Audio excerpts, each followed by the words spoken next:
April 14 திங்கட்கிழமை. உயர் ஸ்தலங்களில். ஆண்டவராகிய கர்த்தர் என் பலன்.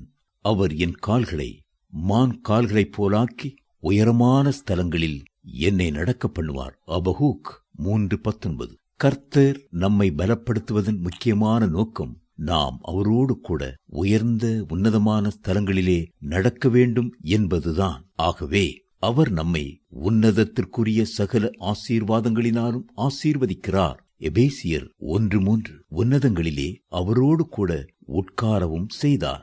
எபேசியர் 2:7. அதே கர்த்தர்தான் உயரமான ஸ்தலங்களிலே நம்மை நடக்க பண்ணுகிறார். அபகூக் 3:19. கரடு முரடான மலைப்பாதைகளை குறித்து மான்கள் கலங்குவதில்லை. காரணம், அவைகளுக்கு கர்த்தர் உறுதியான கால்களை கொடுத்திருக்கிறார். மலையின் மேல் குதித்து ஏறும் வல்லமை அந்த கால்களுக்கு உண்டு.